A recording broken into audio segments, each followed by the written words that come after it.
Well, from the pages of my daily news analysis website, MikeHuckabee.com, comes this strange story of the liberal left devouring their own in Hollywood. Now, many of us have tried to sound the alarm bell over the rising intolerance of the left, but establishment liberals kept quiet because the radicals were only attacking the people with traditional values: conservatives, Christians, pro-life activists, and others. But as their bullying tactics met with success, they're now including those on their own side who are just not radical enough. And at the same time, we've seen a gradual awakening in America from Black and Hispanic voters who are tired of voting against their own interests because leftists falsely label opponents as racist and white supremacist. And then there are people like Brandon Struck's walkaway movement, as well as comedians who are fed up with the left's cancel culture, so that if you tell a joke that they don't approve, you're canceled. Well, the makers of the new comic book-inspired movie Joker were stunned when anti-gun activists who lost relatives in the Aurora movie theater mass shooting back in 2012 blasted the film, which, by the way, has just been released, and they blasted it for allegedly glorifying violent acts by bullied, deranged loners. They're demanding that Warner Brothers support anti-gun legislation and stop any contributions to politicians who support the NRA. Now, because of the connection to Batman, they feel especially triggered, believing that the same type of shooter would surface who attacked the showing of The Dark Knight Rises. The film's director, Todd Phillips, and the star, Joaquin Phoenix, argued that a movie doesn't turn someone into a mass killer, and it's obvious, or it should be, that if you don't know the difference between right and wrong, you can misinterpret anything to mean whatever you want to see in it. But that's not the creator's responsibility, it's the viewer's. Kind of sounds like Hollywood has two freshly minted libertarians going on out there. Incidentally, not even the Dark Knight shooter was inspired to kill by the Dark Knight Rises movie. He had a long history of mental problems, and the showing that he attacked was the very first midnight screening of the film, so he likely hadn't even seen it. But as Second Amendment expert John Lott pointed out, the theater that he chose was the only one that banned patrons with concealed carry permits from bringing their weapons to defend themselves. Now, it's not certain that that's why he chose, but his diary revealed that he rejected attacking an airport because there was too much security there. Perhaps this suggests that if you really want to stop mass shooters, stop attacking the NRA and Batman movies and go after gun-free zones. Well, now we're going to see what's on your mind. This comes to us from Doug in Arizona. He raises a pretty sad question. Police Chief Tim Hagel of Thousand Oaks, California, told organizers of a charity flag football game that his department would not participate if Republicans were invited. Now, keep in mind, this is an event to raise money for the family of an officer killed in the line of duty. I mean, this is weaponizing charity efforts to help widows and orphans. That's what Doug wants to know. Well, of course it is exactly that.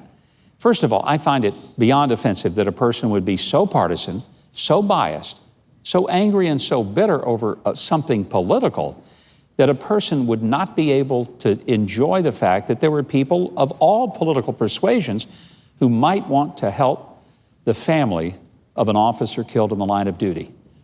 When your hate for people on the other side of the political aisle, whatever that aisle may be, exceeds your ability to be a human being, you just need to walk away from all politics and go find a life, because you don't have one. Well, this comes to us from Kathy in Illinois. She's interested in her freedom of speech, and she notes the Wall Street Journal reported that Facebook will no longer label opinion or satirical posts as false. She asks, is this a step in the right direction? And what are other actions needed to establish freedom of speech and fairness on social media? Well, I got to be honest with you. I think that social media has become a scourge on our culture in many ways. The operators of these social media companies, be it Facebook or YouTube or Twitter, we may all use them, but the fact is they have an extraordinary bias. If you Google something, chances are you're going to get a point of view that fits with the people who run Google, not necessarily that is objectively giving you the most important content. Where does this all go? Personally, I think that there's going to ultimately be some level of something that I never thought I would really want, but I feel we may have to have.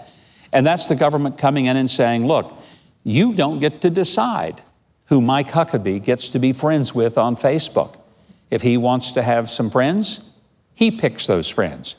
You don't pick them, and you don't get to exclude them.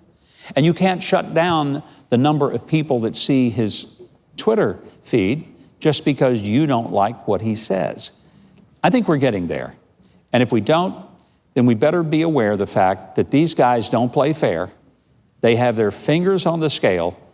And if you're a conservative or you're a Christian or you're pro-life, let me tell you something. They are not on your side. Hope you know that. All right, this comes to us from Kevin from Knoxville. And he says, Iran's Major General Salami, I wonder if he's got a brother named Pepperoni, stated that the nation of Israel was a sinister regime that must be wiped off the face of the map, and that this is now an achievable goal for Iran. So he asked me, as a supporter of the Jewish people in the homeland, are you concerned with this threat? And my answer is, you bet I am. And here's why. When someone says repeatedly, over and over, they're going to kill you, you might want to pay attention to it. And by the way, Iran has been saying for decades, since they took over under the Ayatollahs back in 1979, that their goal was to wipe Israel off the face of the map and then come after the United States. Let's not be stupid and naive. These are radical people, but they're evil people. They don't just embrace an ideology, they embrace a level of hatred that I can't even relate to. I don't hate anybody, and I certainly don't want to go around murdering a lot of innocent people. But be absolutely assured, they do. And that's why when they say they're going to try and do that, Israel has every right, even the responsibility, to defend itself against that kind of craziness. And so do we. And by the way, we want to hear from you. You can send us your questions, your comments, or your critiques to my2cents@tbn.tv. It's the number 2 in my 2 cents. Finally, a wonderful moment from my Twitter page that I hope you'll follow at GovMikeHuckabee. President Jimmy Carter is the longest living president in our nation's history. He just celebrated his 95th birthday last Tuesday. His wife, Rosalind, is 92, and they have been faithfully married for 73 years. We can salute them for that. Now, in our microwave instant culture, all of these milestones are quite worth celebrating. And while President Carter and I maybe have seen political issues from different perspectives, we share a spiritual heritage. And his quote is well worth all of us remembering. While all else may change, God's promises remain firm. We thank the Lord for that. So until next time, these have been the facts of the matter.